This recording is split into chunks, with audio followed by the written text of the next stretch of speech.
Hello, and welcome to today's special webinar, Series Kickoff with Albert Whitman. I'm Sarah Hunter, Books for Youth editor at Booklist. Before we begin, I'd like to go over some technical details. The audience is in listen-only mode, but we welcome any questions you may have. On the bottom of your screen is a toolbar with a section for Q&A. If you have a question or need technical assistance, simply click Q&A and type your message into the box that appears. Any questions that do not get answered will be passed on to today's panelists after the webinar.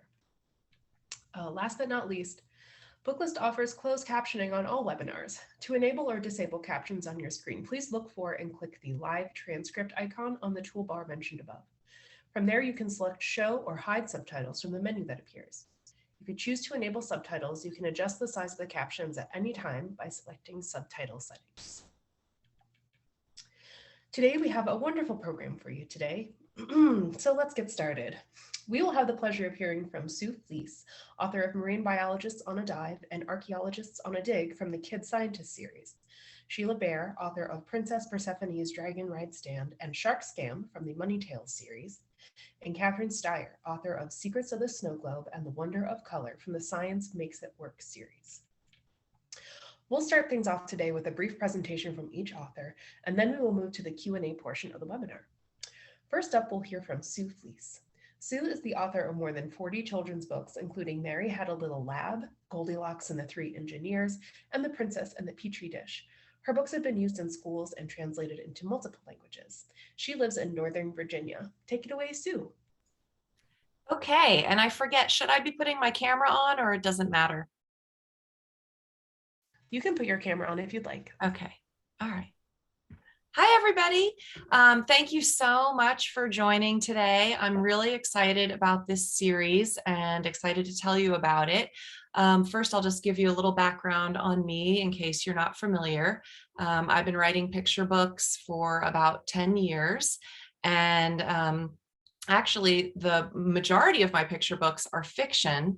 I had only written or dabbled in a little bit of nonfiction, but with Albert Whitman, I have my Fractured Fairy Tales that Sarah just mentioned, and they all have a little bit of science or engineering sprinkled in them, some of them more so than others. And so and my editor at Albert Whitman approached me with this idea that they wanted to do some kind of kids and science series. And at first I thought, oh, well, why are you asking me? Because I write mostly fiction.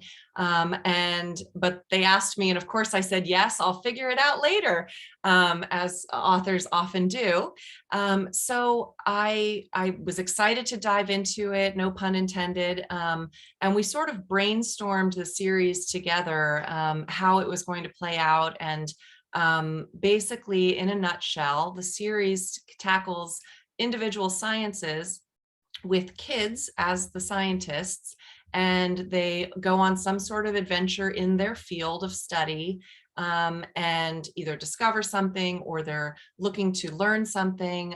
And each book goes through the scientific method, maybe not the entire scientific method, but it starts out that way. So each book is sort of guided by the scientific method and how they learn, and how they prove their hypothesis or not prove their hypothesis.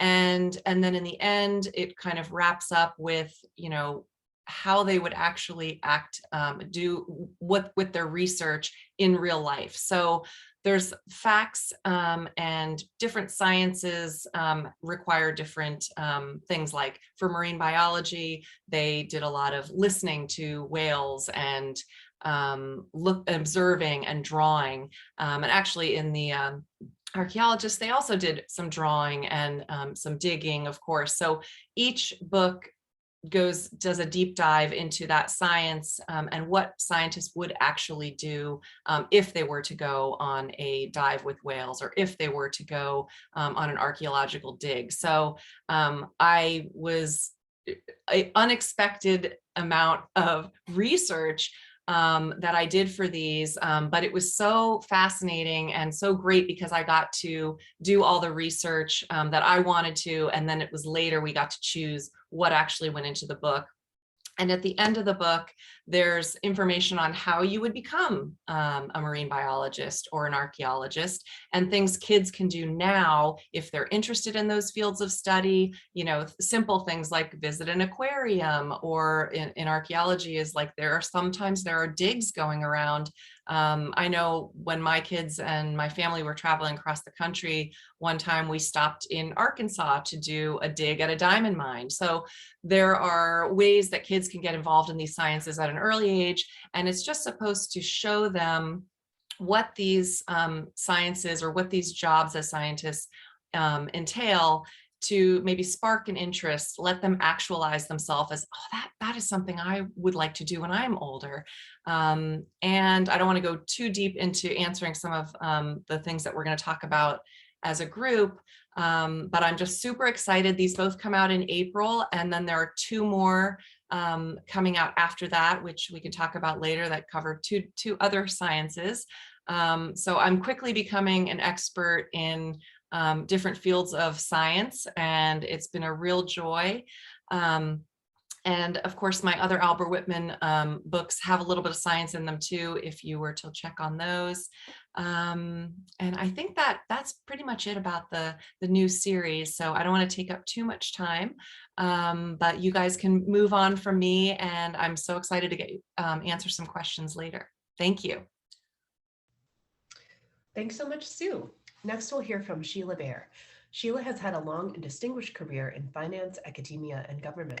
She's perhaps best known as the chair of the FDIC during the 2008 to 2009 financial crisis, when she was twice named by Forbes magazine as the second most powerful woman in the world. A lifelong advocate for strong financial regulation and consumer protections, she is the author of the New York Times bestseller Bull by the Horns, her memoir of the financial crisis, and is a frequent op-ed contributor and TV commentator, as well as author of several children's books on financial matters. Thanks for joining us today, Sheila. Well, thank you. It's a pleasure to be here, and thanks for that very nice introduction. I haven't heard anyone reference that I had been elected the second most powerful woman in the world by Forbes magazine during the crisis, which was true. A funny story about that: back in the day, my daughter was in elementary school, and I was speaking to the class about banking, et cetera, because I love talking with young people about money. And when I opened it up for Q&A, a little girl raised her hand in the back of the room, and she said, "Well, who is number one?" So you just can't impress kids anyway. It was Angela Merkel, but I digress. Listen, it's really nice to be here. When I chaired the FDIC during the financial crisis, I was very proud of our record in protecting families' monies. Nobody lost a penny of their insured deposits. I was devoted, as was the agency that I led, to make sure people's money was protected. And I try to do that now in a different way, through writing children's books, picture books that tell stories about financial foibles that are humorous and entertaining, but also, I think, and hope convey some basic information about money and how you can get in trouble with money, how you can build wealth with money, or how you can lose wealth, depending on how you use financial products, or maybe fall prey to tricks and traps that can be out there in financial services. I am inspired by some of the experiences I had as a regulator. I just certainly during the crisis, the heartache of seeing so many people with so many unaffordable mortgages who lost their homes. Really, there was a lot of bad behavior going on across the board there, but there were also a lot of people who lost their homes and just didn't understand the complex products that they had. I've also seen folks, Ponzi schemes. There are a lot of different bad people, bad actors out there in financial services that prey on others. And that there are also legitimate products too, where people, if they misuse them, can lose a lot of wealth. For instance, credit cards. So many people, especially younger generations, carry credit card balances, pay interest month after month. They're late on their payments, they pay late fees. Again, a lot of young people tend to overdraft their accounts, paying high overdraft fees. These are things that, again, younger generations, typically, 18 to 35, typically they fall prey to, and they lose a lot of money just by misusing financial products. So I'm a strong believer in starting at an early age to try to just convey some basic financial information, basic concepts around understanding your risk, look before you leap, don't buy on impulse, don't borrow more than you can afford. these are really just common sense practices that are good to apply not only to money, but really understanding risk, not looking before you leap. Those are good life lessons generally. In my books are, again, they draw from financial foibles that I've seen in the real world, but I don't want to scare kids and I don't want to scare their parents. So I try to present them in a funny way, through caricature and satire. My two most recent books, one is called Billy the Borrowing Blue-Footed Booby. It's about actually a buy now, pay later scheme, which probably a lot of you know is all the rage these days. And I'm very concerned that people are financing things they really shouldn't be financing. And again, this is facilitating buying on impulse and borrowing to pay for it. And so Billy is taken in by a sly seal who convinces him to finance with a BNPL scheme an umbrella that he wants to cover him from the rain when he takes a nap. And it's very high interest, it doubles every month. And so Billy, instead of paying off his debt in a month, keeps buying other stuff from Seal, and his debt keeps getting bigger and bigger. And I won't give away the ending, but he does learn a lesson. He comes out okay. Princess Persephone loses the castle was actually inspired by my experience during the subprime crisis. It deals with a sleazy home repair mortgage lender who comes and convinces her to buy some cheap tin siding, which of course doesn't work out, and she ends up losing the castle. And it does have a happy ending, and it's also a story about understanding contracts, reading contracts, getting help, understanding your risks. The two more that are coming out next year, one is called Shark Scam. It's also on the Galapagos Islands, like Billy the Borrowing Blue-Footed Booby. It's about a Ponzi scheme. Some sharks scam all of the animals on the Galapagos with crazy get-rich-quick schemes, and of course they're just collecting money from one group of animals and paying it to the others. Typical in a typical Ponzi pyramid type of a scam. And then finally, Princess Persephone's Dragon Ride Stand. That's one of my favorite books. That's about a little different. It's about entrepreneurship. It's about Princess Persephone starts a dragon ride stand. She lives on Ganymede Bood, the ice moon around Jupiter. She really wants to go to Earth. Her dad tells her, no, it's too hot. She wants to go anyway. So she starts a business with her dragon, selling dragon rides, and learns the hard way about starting a business, earning money. She keeps with it. She earns $1 million. She buys a ship on impulse, goes to Earth, finds out her dad's ride is too hot. So it's got a lot going on in terms of economics and marketing and pricing and entrepreneurship, but also how hard it is to earn money and how easy it is to spend it. So I hope you'll like these books. I think they're fun, they're entertaining. Kids giggle and laugh at how silly some of these characters are, but I think they're learning something too. They're absorbing it. They don't want to be like that when they grow up. And I think the parents reading those books with their children also, I hope, draw some important lessons from them as well. So thank you again so much for having me with this program today. I'm really excited and looking forward to our discussion. Thanks so much. Our final presentation will be from Catherine Stier. Catherine is the author of 18 children's books, including the award-winning If I Were President.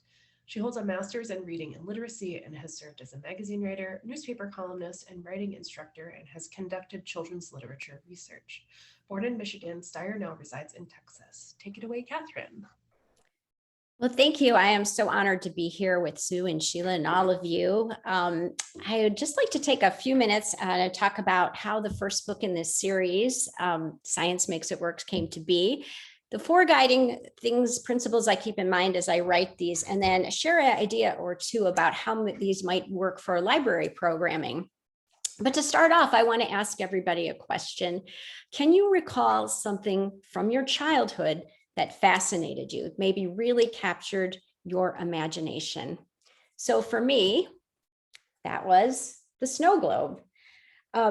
Here they are, these tiny little scenes, sometimes of far off or magical places, and they're all encased in this watery kingdom. And then best of all, there's movement. When you tilt it, the flitter inside comes down, the snow, or sometimes a snow globe might have little fall leaves. But I just found them fascinating and mesmerizing. And so throughout my life, I collected a few snow globes. Then last year, I was approached by Albert Whitman about doing a science series, a STEM series, explaining to kids how things work, things that they are very familiar with.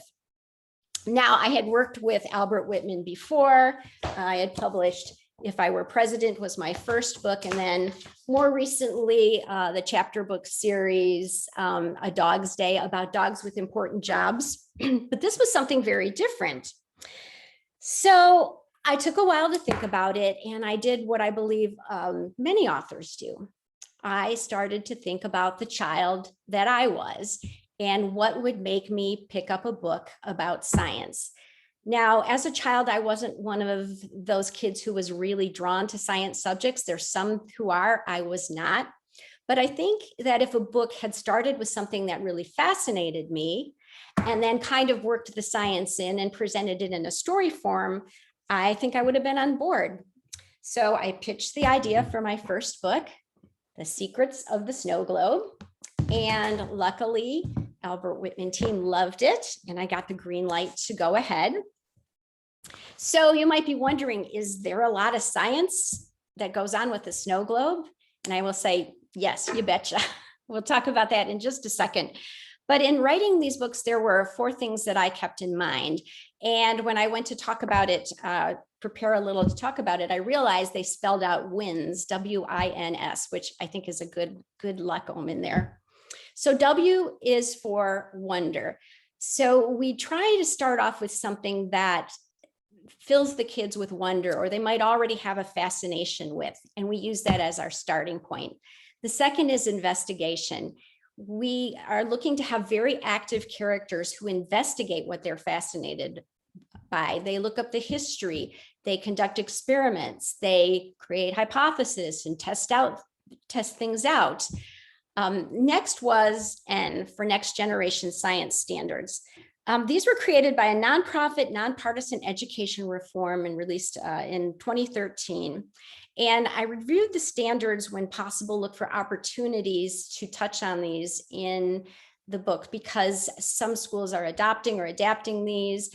And when you can support something that's already in the curriculum, I think that's a great thing. And then the last, the S, of course, for science, but also for story and something special. We really strive to have something special happen in the story that's brought about by the child's own actions. So it might be an act of kindness, an act that celebrates family love and remembrance, or an act of inclusion and friendship. For example, after learning about the history and several scientific principles associated with the snow globe, our character Lily in the book, The Secrets of the Snow Globe, creates a handmade, homemade gift for a loved one that calls back a special time that she and her grandmother shared. So I saw it as essential in these stories for the child to be very active. I went back to graduate school late in life, and I did an independent study on how child characters take action in picture books. And a lot of academic experts had some wonderful things to say about, but I did come across this quote from Anne Whitford Paul in her book, Writing Picture Books, that I also loved. And she says, when the characters in our stories solve their own problems in appropriate childlike ways, we send an empowering message to young listeners. And I believe that. So I'm hoping that each of these books, the reader not only learns about scientific principles, but also sees the children in these books, the child character initiating their own research, initiating their own experiments, and modeling this for the reader. And then maybe the reader will think about what fascinates them and know how to dig into it themselves, know to look into it and investigate it. So we asked about, I mentioned that what kind of science is involved with a snow globe. Well, in the story, when a snow globe is accidentally broken, our character Lily discovers that the figure inside is actually much smaller in real life than it appears in the snow globe. And with some research and experimentation, she learns about the magnification that results from the way the light waves travel through water in a clear rounded container like a globe. And Lily also questions why the flitter falls so slowly. And with some research and experimentation, she finds out that it's not just water. And she learns about things that are soluble in water and density, and how adding something to the water can make the flitter fall more slowly, more like actual snow. So then in closing, I just want to talk a little bit about how these books might lend themselves to library programming or programming in the classroom. So all of the books have experiments that can be recreated in the classroom, at home, in the library. So in another book releasing in March, The Wonder of Color, our hero James, he discovers the color wheel and learns about mixing paint colors together to create other colors, which of course can be recreated easily. With a glass of water and a flashlight, he creates a homemade prism that creates a rainbow that shows how the separation of color waves occur. And experiments like these, of course, can easily be done. And following the reading of The Secrets of the Snow Globe, kids could create their own snow globe with a glass jar and simple materials. And so then they have something to bring home while also learning about these principles. So what started off with a childhood fascination for snow globes, I hope has kicked off a series that will lead kids to explore those things that fascinate them and follow the example of our characters in the book and dig in, do some research, do some experimentation, and learn how the magical things in our world really work. So thank you. Thank you so much, Catherine. We will now move to the panel portion of the webinar. So I invite all of the authors to turn on your cameras, and I will turn on my camera too. Okay, so thank you for sharing a little bit of background on all of your books, and we'll just jump right into the questions. All of your titles use a fictional framework to talk about nonfiction concepts. So how do you approach fitting those concepts into a fictional story? Catherine, you were just talking about this a little bit. Why don't we start with you on this one?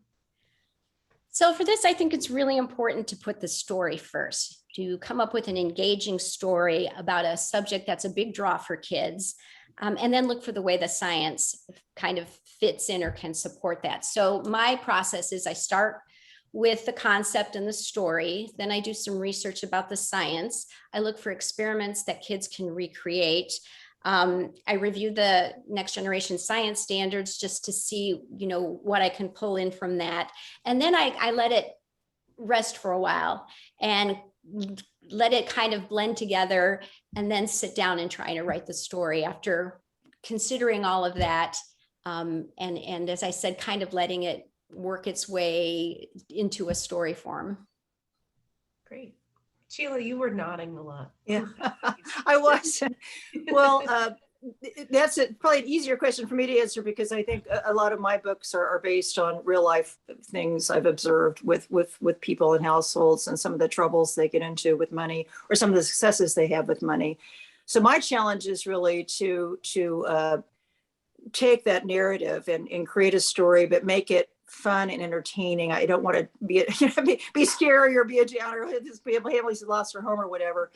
And that's why I use, you know, outer space or a movie on the Galapagos, because it's all pretend. So nobody needs to get scared or sad.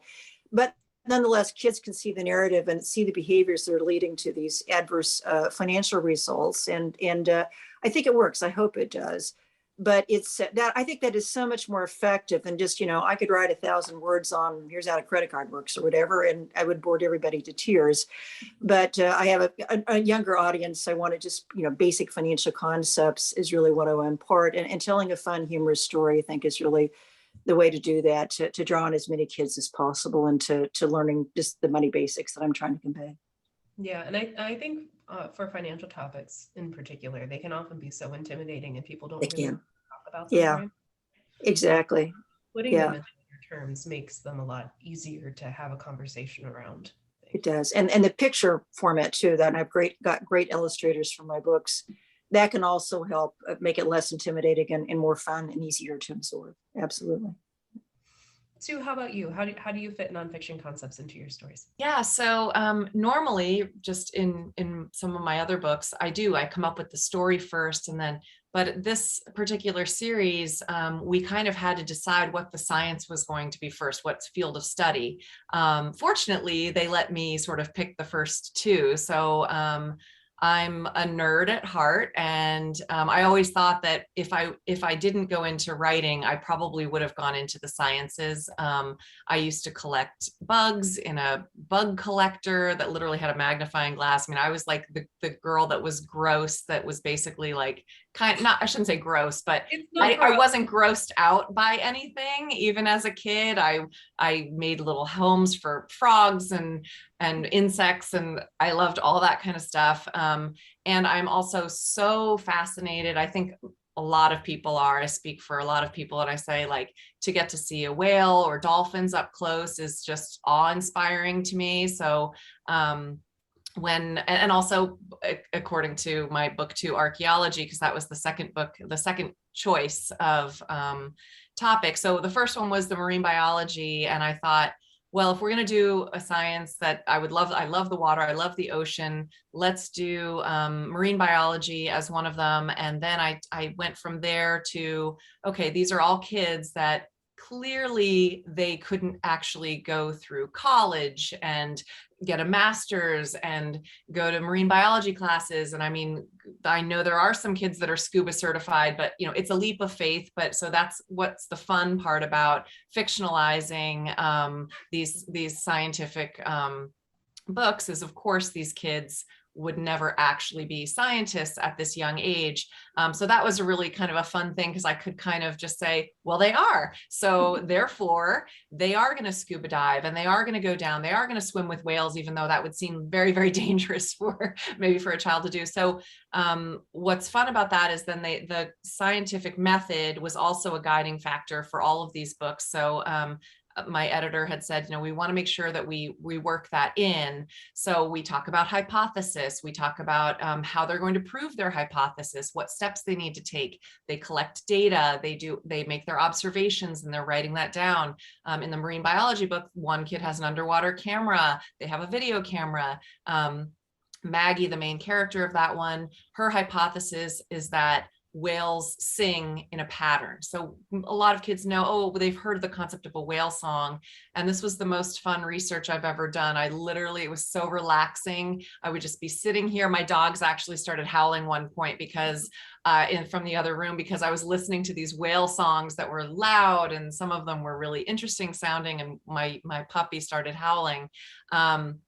But so that kind of stuff, that was really fun to research. And then Maggie recorded these whale songs. They go back to a lab, and then she listens to them to try to determine if there's a pattern. So, and then they make assumptions after that. And then of course they'll be bringing their data to a conference, you know, to share with other scientists. So they walk through the whole experience as scientists, and then they make observations along the way. So I'm kind of sprinkling in facts that I had researched. And another interesting aspect, which I don't normally have to worry too much about with art to my fiction books, is kind of like, well, does this make sense? Does this look good? Is there enough white space? I had some degree in art also, so I kind of know some things to look for in illustration. But with these, they actually had to be accurate. You know, that we had a thing where the scuba dive, the first sketches showed the scuba masks not covering the nose, and I said, they need to have the masks over the nose. So little things like that, I kind of had to put on a scientist hat, and I'm not a scientist, but even looking through the illustration, saying like, oh, I don't think this is to scale, or I don't, you know. So anyway, and then the archaeology book, I did a ton of research. I love digging for treasure, so to speak. I had no idea what I was getting into as far as, oh yeah, let's do a book about archaeology. I mean, it was like, I had to pick the setting, and that alone took me a long time to figure out where they were going to dig. And so I picked an actual place where there's a dig, which was in Angkor Wat in Cambodia, because I thought that would make for beautiful illustrations also, and also showcase a part of the world that maybe some kids had not heard about or knew a lot about. And one other thing I'll just say is, in all this research, I really had to make sure it was stuff that they would actually do on a scientific excursion, a dig. I couldn't just say they found this amazing gold statue at Angkor Wat. when really there was no gold statue found. So I had a little room to play with, but I wanted to also be accurate. Like, well, what kinds of things did they find? Do archaeologists find when they dig there?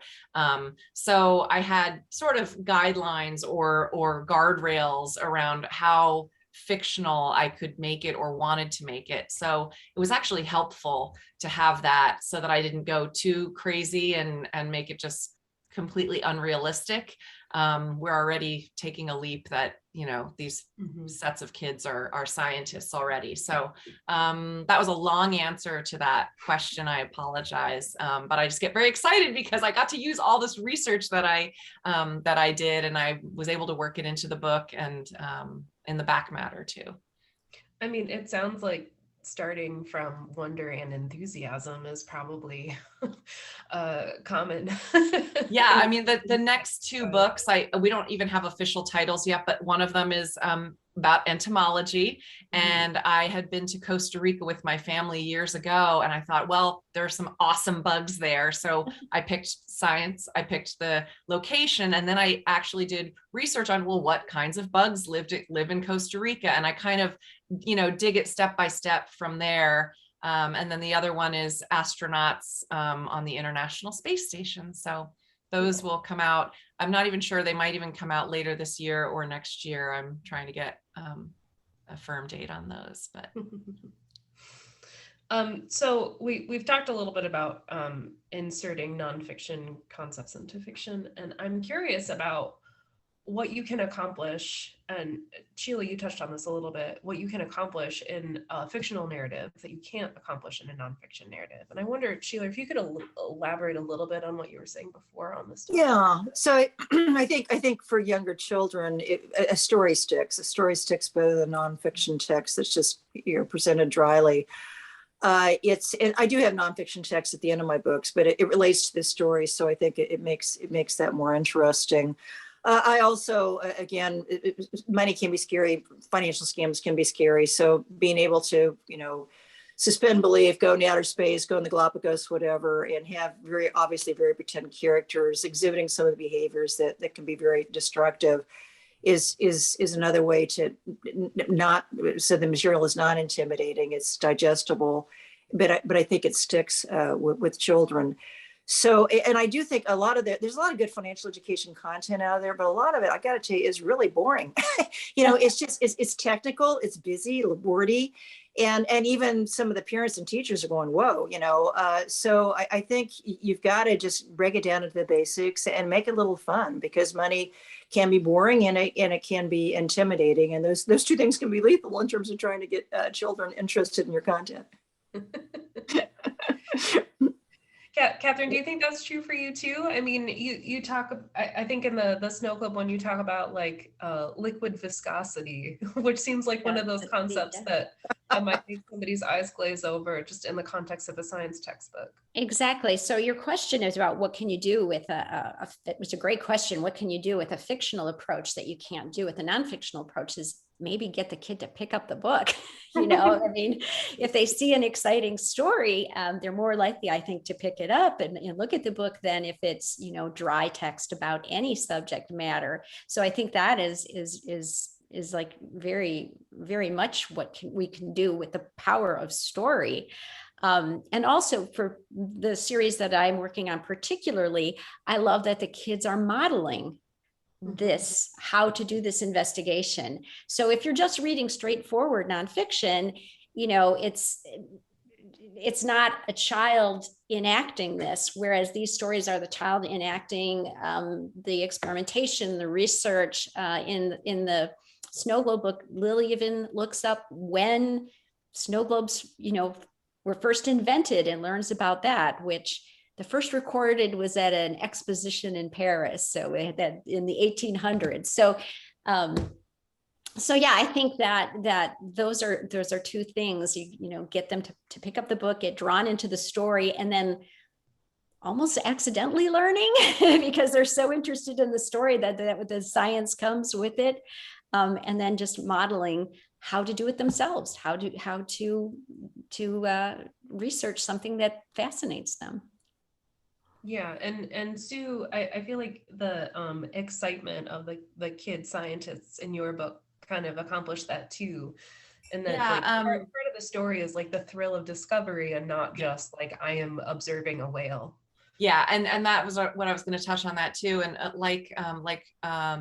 Catherine's books, by nature, these stories that I've written are kids modeling, doing all of these things that these scientists would do.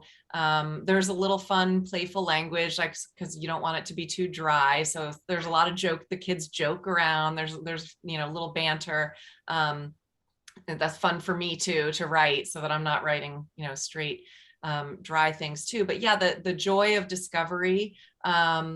And one other cool thing that I didn't know until I was writing them was, when you go and you do a group project, there's always like, oh, I don't want that job. I want to do this part, or I want to do this part. So in these books, in all of them, there are multiple kids, and they each have sort of their own strengths and their own job. Even in the archaeology, one makes the grid. They all dig, because that's super fun, and they all do the digging, but then one takes the pictures of the artifacts. And same with the marine biology, one is taking video, one is drawing, one is just writing down the notes. So kids can say like, oh well, if I were to do that, at least there's something in that field of study that would really be cool. Or I think holding the microphone and doing recording the whale songs is the coolest one. So again, I mentioned this in the very beginning, but it's like about kids actualizing, seeing themselves maybe possibly really making this a career, and getting the spark for being interested in science early on. And I think by nature, kids are so curious, and they're already interested in science, even if they don't realize it, because science is in everything. So it's just kind of fun to be showcasing these careers for kids at an early age. I used to joke when I go on school visits, I wish that I had never had an author visit my schools. And I wonder if an author had come to my school when I was in elementary school, I would have chosen this vocation a lot sooner than 35 or whenever I started. So anyway, so it's kind of fun to feel like I have a hand in at least exposing the kids to these careers, even though that's not my career of choice. Mm-hmm. Cool. So all of your books are in series with multiple installments covering multiple topics. And I'm curious about what draws you to a particular topic to cover in a book. Sheila, you mentioned when you were talking about your series that your books are inspired by things that you have seen in your other work. Can you talk a little bit more about that? Yeah, I think I've been involved in this for a while. I was the assistant secretary for financial institutions at the U.S. Treasury Department, and started an Office of Financial Education, which we still have there. But it got back to a lot of the abuses we were seeing in mortgage lending, consumer abuses. Vulnerable families were people, mainly home repair mortgage lenders are going door to door, knocking on doors, pushing these really toxic mortgages, payment shock mortgages, onto unsuspecting families. And so we tried to do some regulatory initiatives to protect consumers around that, because you need good regulation too. I don't think financial education can do this all alone. But we also did launch an Office of Financial Education. And one of my priorities was to see if we could get more of this content into school curricula, into school textbooks, whether integrated in math curricula, where I think a lot of it fits beautifully. English, though, Princess Persephone's Loses the Castle is a lot about celebrating reading and understanding reading comprehension to not only just to enjoy, but practically to protect yourself too. So that's really what got me started on this. And then over the years, as I've been a regulator, pretty much derivative stocks, seen stock scams, or just again leverage speculation, that the terrible trouble people can get themselves into, and that's really what has inspired these books. And there's certainly just basic concepts like compounding interest. It'll help you if you're saving, it'll hurt you if you're borrowing. Not making decisions on impulse, not using leverage, not borrowing to make an investment. Those are really just basic things that get so many people into trouble if they don't fully understand the risks.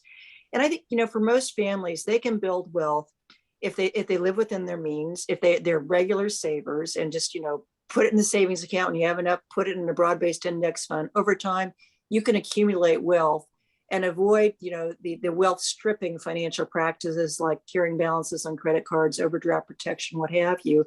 That's really the path to financial security. And what I really don't like are books, especially books geared to kids. Here's how to become a millionaire. Here's how to play the stock market. They can learn how to invest in the stock market later on. There's plenty of that later on, but just help them understand what prudent money management is about, and how, the easiest way to build wealth is to not lose it in the first place. And that's really what drives me and inspires me, going back to the early 2000s when I was at Treasury and started that Office of Financial Education. Sue, how about you? What draws you to a particular topic? You hinted at two that you're working on now. Yeah. So sometimes it's, it's my own personal, interest, like I mentioned about the ocean. But I would also say that once I've chosen a topic, I let the research sort of help me figure out the story. So even with an interesting anecdote, since I did kind of talk about, like, I loved bugs and I loved things. So when I was writing the insect, I think it's called like insect experts, because entomologists is a little bit of a mouthful. We do talk about the actual name of the science, but and I started to do research about insects in Costa Rica.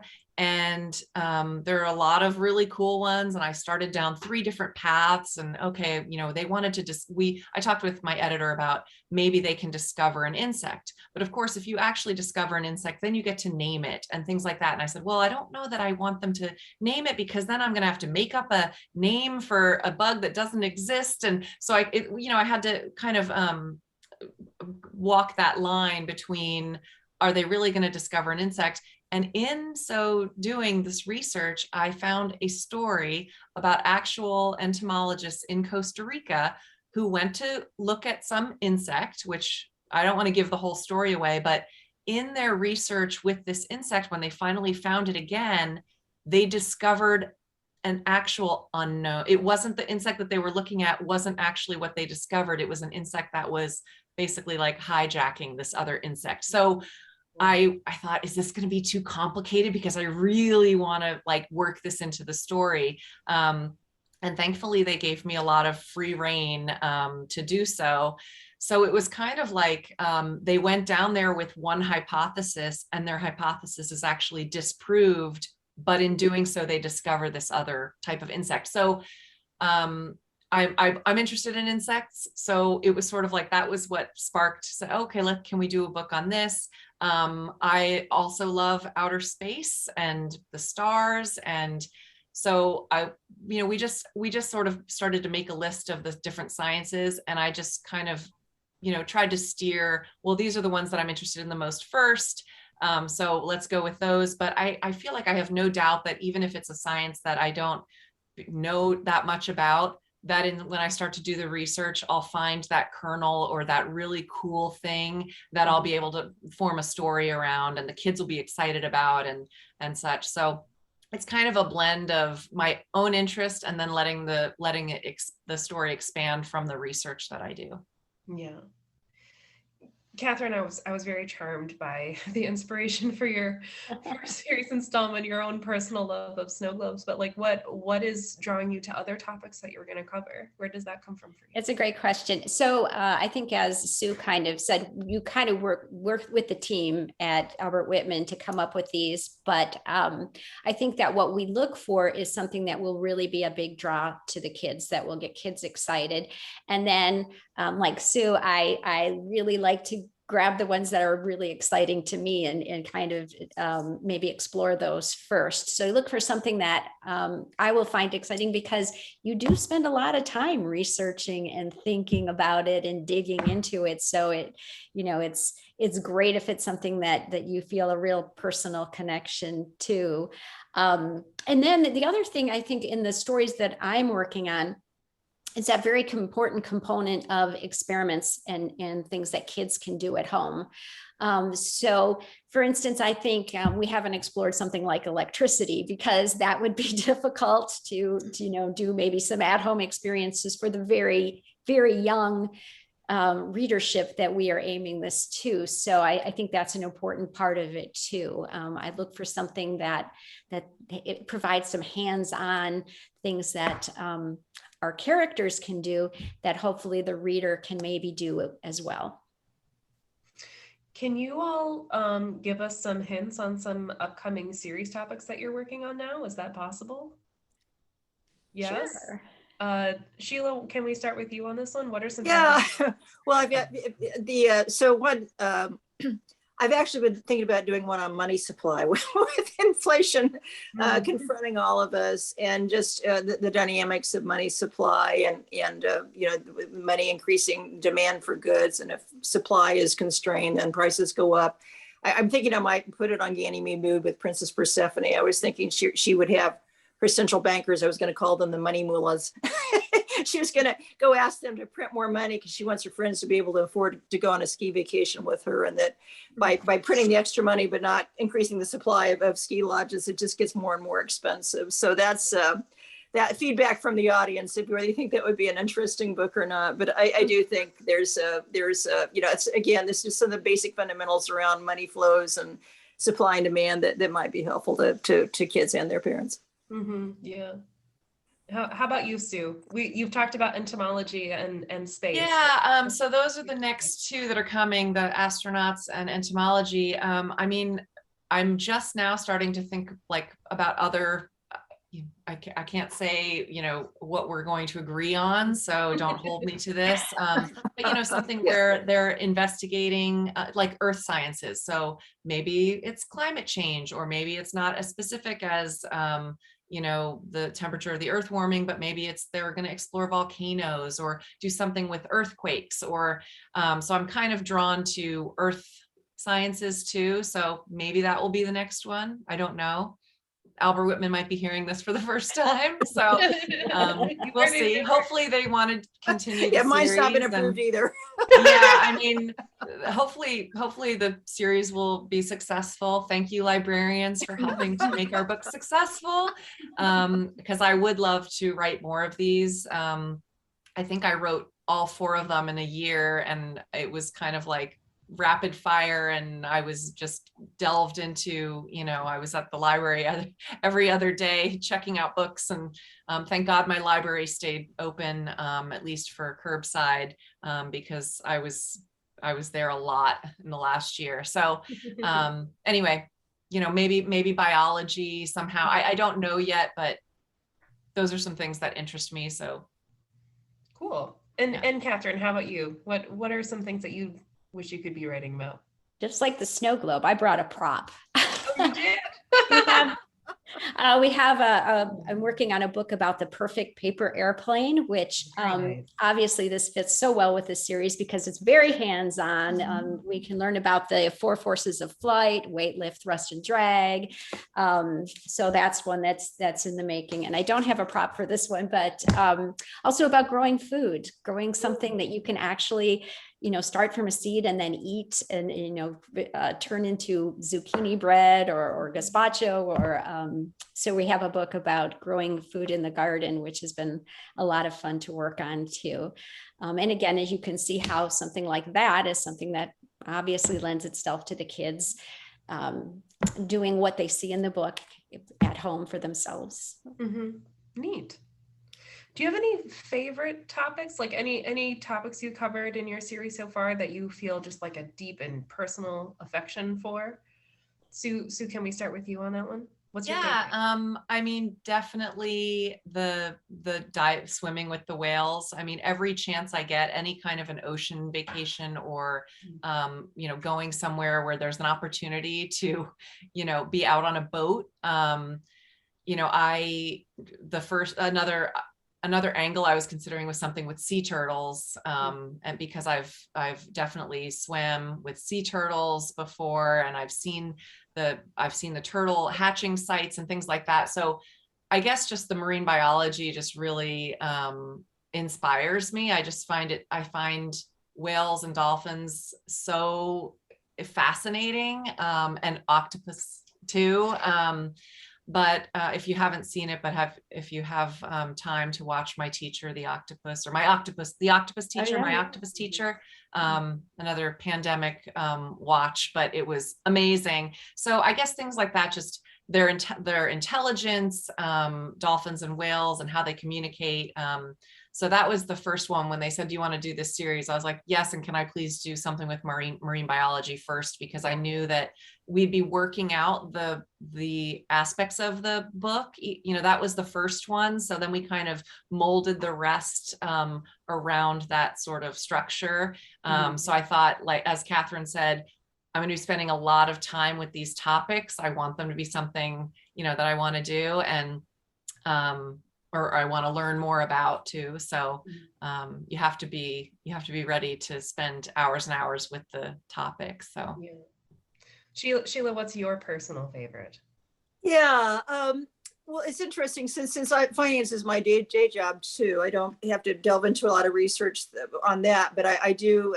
Writing these books does make me more aware and keep my eyes open for new consumer, tricks or ways that people can lose money. But I've actually had fun doing research for the background of my books, like the Galapagos. I've had a lot of fun, researching the different animals. I love blue-footed boobies. We're actually going to the Galapagos in a few weeks. Yay. I've always wanted to go there.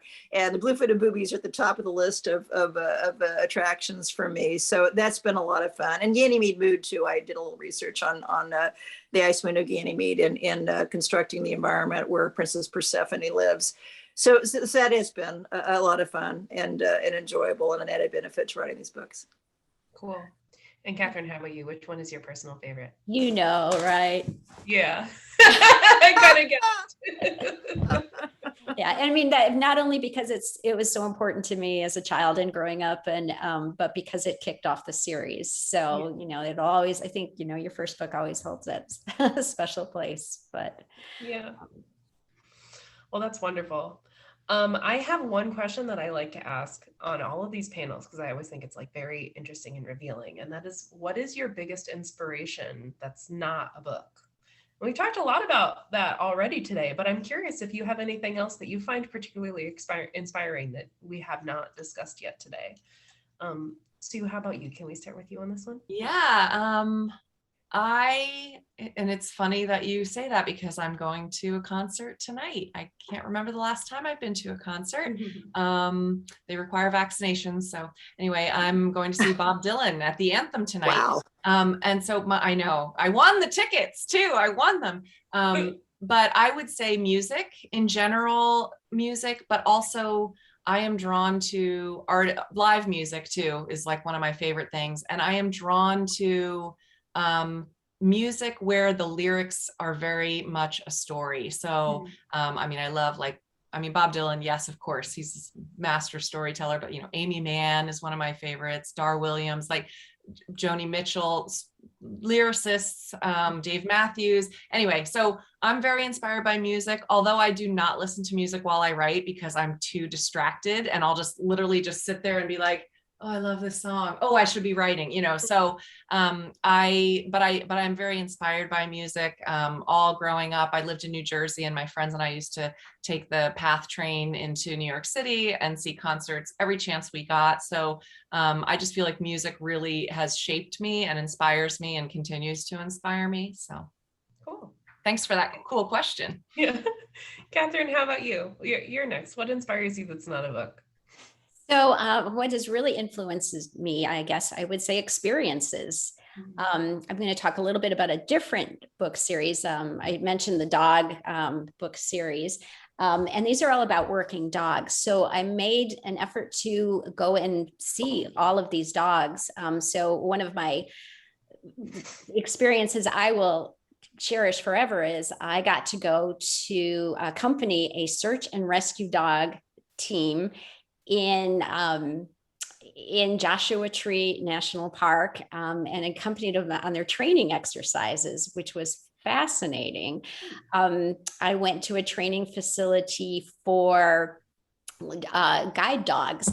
I went in Atlanta, where they film a lot of television shows. I got to meet a showbiz dog at a agent's that had these dogs that would appear in commercials and things. And I find that by doing all of these things, they add the little details to your book that you really couldn't get if I hadn't gone and done these things. So for these books, we'll get back to the books we're talking about, The Science Makes It Work. I do all of the experiments in my house. So sometimes there's glycerin and water and glitter when I'm working on snow globes, or there's flowers in the water with food coloring. So my husband comes home sometimes and the whole house is done with it because I'm trying some of these experiments. But by doing them, not only do I learn the little details, but I can, I take pictures, I can use these, share these with the illustrator to make sure that we're getting all of the, I think Sue had mentioned how you have to get the scientific details just right. So I would say the experiences that I'm able to do shape and influence the final product for sure, the final story. Cool. And Sheila, I'll give you the last word on this one. Okay, well, I'm going to give a predictable answer, but it's true. It's my own kids. they're not books, but they love books. And I just, we're all big readers. And when they were small, we loved picture books. And I think children's literature is really underappreciated for its impact on culture and forming young people and their thinking and their moral values. And a child who has a book that they love, he will read it over and over again. It will really sink in. And that was my experience, certainly reading. And I would always learn something too, reading with my kids. So I just they're inquisitive. They learn. They're both good money managers, I'm happy to say. And we hopefully practiced some pretty good financial hygiene when they were growing up. So, but my kids really have been, outside of reading itself, my kids have been my biggest influence. That's wonderful. Well, I'm afraid that's all we have the time for today. Thank you so much, Sue, Sheila, and Catherine. This was a really great conversation. Thank you for having us. Thank you, Sarah. Bye-bye. Tomorrow, all attendees will receive an email containing links to today's slide recording and certificate of completion. For more about Booklist webinars, be sure to visit www.booklistonline.com/webinars, where you can view archives of past webinars and register for upcoming ones like the ones you see here. Not yet a subscriber? Pair the page-by-page reading experience of print with the convenience of online access at booklistonline.com, and lock in print, online, digital, and archive access by taking advantage of this special webinar offer to get Booklist for only $75. Patron-friendly, librarian-approved, and free with a Booklist subscription, Booklist Reader, Booklist's new digital-only magazine highlighting diverse readers' advisory recommendations for all ages, has arrived. To see and share the latest issue, which is currently freely available to all, visit booklistonline.com/reader-issues. Thank you again for joining us for today's webinar, and one more huge thank you to Sue, Sheila, and Catherine, and to our sponsor, Albert Whitman. This concludes today's webinar.